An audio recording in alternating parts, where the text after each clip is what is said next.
This is 5.1 part 4. What we're going to do is just write down a few general conclusions, and then we'll do some examples together.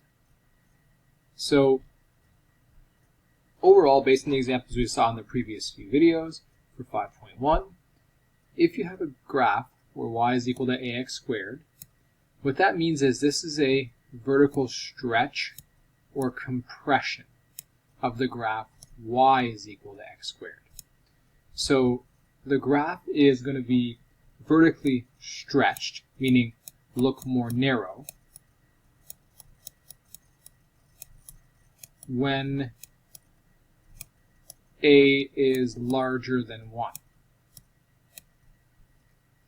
But it's going to be vertically compressed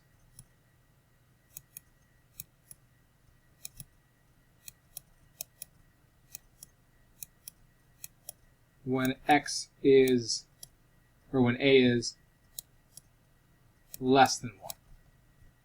This is not clear here. This should be 1.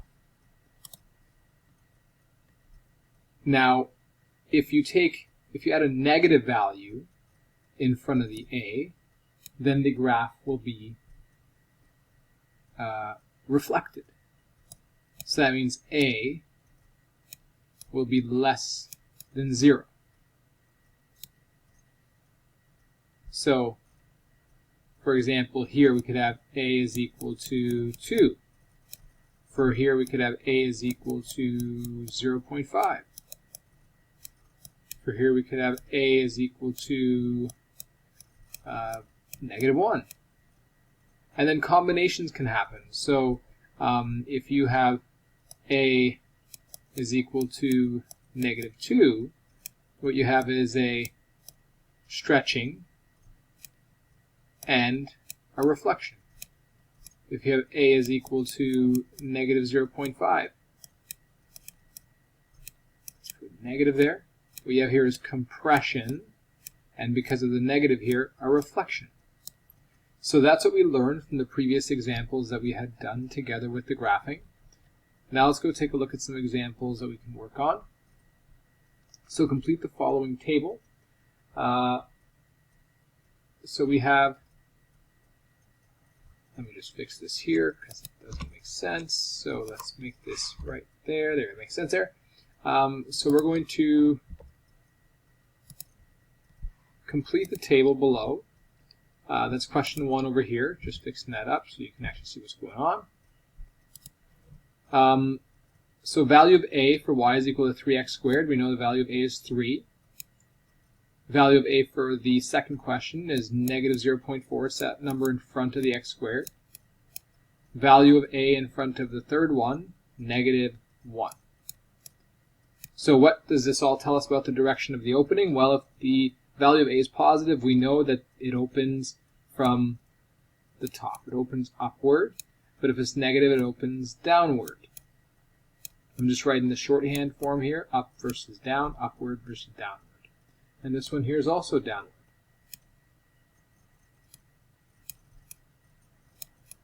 Then we might be asked to describe the transformation that's happening. So for y is equal to 3x squared, we can see we have an a that's larger than 1. An a that's larger than 1. So a is larger than 1. So what that means is we have a stretch happening. Stretch. That's what the transformation is called, a stretch. And if we have to describe the shape of the graph compared to y is equal to x squared, well, that means that in this case, since the stretch is happening, that it's going to be narrower. When you stretch an elastic, it becomes more narrow. If we have -0.4x squared, well, there's a few transformations happening. First of all, it's a is less than 1. If you're ignoring the sign, a is less than 1. So what that means is we have a compression happening. Compression. But we also have a negative value for the a, which means that we have a reflection as well. It's in the negative quadrant. And in terms of the shape, well, since we have a compression, we know it's wider. And lastly, y is equal to -x squared. Well, we have just a a is less than 0. A is negative. It's still 1 though, but a is still equal to 1.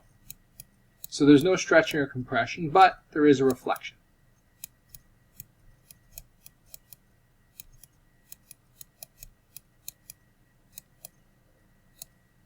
In terms of the width, same width, just reflection that happened. So you could be asked to sketch a graph of a transformation from y is equal to x squared. And that's what we see here. So sketch the graph of each equation by applying a transformation to the graph y is equal to x squared. Use a separate grid for each equation and start by sketching the graph of y is equal to x squared. So on each of these graphs here, I'm going to plot y is equal to x squared. You can make a table of values. You can do really the graph of your choice. But I'm going to do that in the middle here. So I'm going to put x squared. I'm going to put x rather. And then I'm going to put y is equal to x squared. And I'm going to choose a few points. So maybe I'll do -4, -2, 0, 2, and 4, and that should suffice to do my plotting. So if I have -4, I get 16. -2, I get 4. 0, I get 0. 2, I get 4. 4, I get 16. And I can plot that y is equal to x squared on my graph. So I could go up by 2. Let's just see if that works. 2, 4, 6, 8, 10, 12, 14, 16. Yep, that works. So go by 2. So we have 2, 4, 6, 8, 10, 12, 14, and then over here 2, 4, 6, 8, 10, 12, 14, and 16. And so we can go ahead and plot our graph now. Y is equal to x squared, and you can label the other axes as well. You should be doing that. But when we have -4, we have 16. So 1, 2, 3, 4, 16 over here. When we have -2, we have 4 over here. When we have 0, 0, we have 0 right here. When we have 2, we have 4, just like that. When we have 4, we have 16. Just like that. So I believe I made a mistake here. I counted by 1s by accident. So let's go back and fix that up there. So when we have -2, we have 4. That makes sense. And when we have -4, we have 16.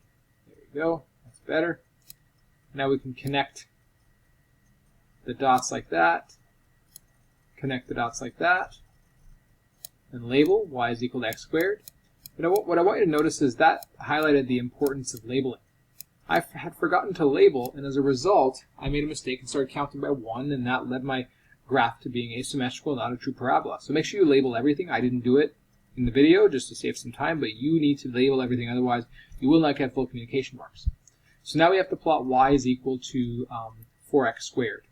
And what I do is I do something called a mapping rule. A mapping rule. It's a formula that helps you to figure out, well, how can I transform this graph into the new graph? So we know that we have a stretching happening. We know that for yx squared, we have coordinates xy. But if we were to do y is equal to 4x squared, our graph would change like this. We'd have the same x's, but our y would be 4 times larger. So this is our mapping rule. It's our formula to figure out what each point would become once we apply the transformation. Obviously our graph is not large enough to do every single point here, but let's try it out. So for example, if we had in y is equal to x squared, we had 0, 0, well, our x is 0, 4 times our y is still 0. So that doesn't do much. But suppose we had 2, 4. If we want to do y is equal to 4x squared, we have our 2, and then we do 4 times y, 4 times 4, which is 16, like that. So I'm going to go and plot those 2 points. Those are our points under the y is equal to 4x squared. I'm going to make them green, just so they're easier to see. So we have 0, 0 still, but now we have 2, 16 over here. And let's do we had negative 2, 4. We apply our mapping rule, so we still have the same x, negative 2, but our y is multiplied by 4, 16. So negative 2, 16. And then you can connect your dots. You'll be needed in my graph, of course. And you can label y is equal to 4x squared. As you can see, we have a narrower parabola. We have a stretching that occurred. We can do a similar approach for this question here, y is equal to negative 0.5x squared. What I'll do is I'll start graphing the points for y is equal to x squared. So I'll just do the negative 2, 0, 2 as my main points, and then extend if I need to. So if I have negative 2, and I'll go up by, in this case I can go up by 1s, because it's a different graph altogether. So here we have negative 2, and then 1, 2, 3, 4.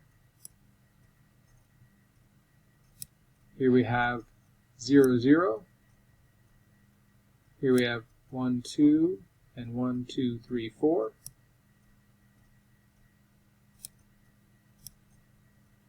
Just like that.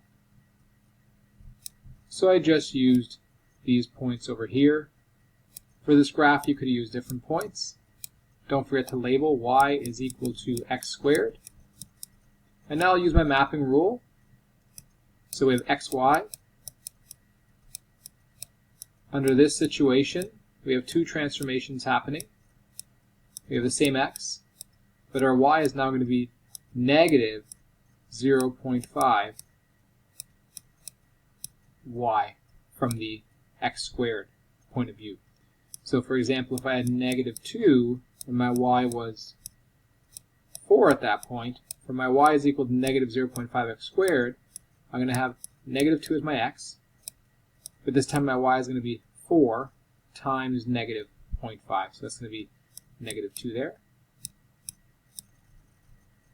For my 0, 0, that simply stays as 0, 0.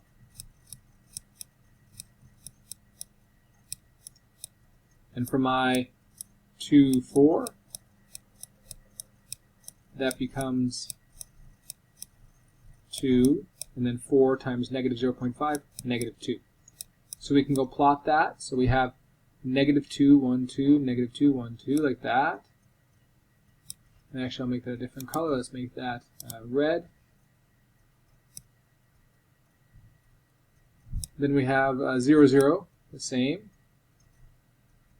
And then we have 2, negative 2. So 1, 2, like that. And we can connect them like that. You might need to maybe add another point to really see the difference. So you can see that it is wider at the opening because of that compression that happened. We have an a value ignoring the sign that's less than 1. So it is wider. There was a compression that happened.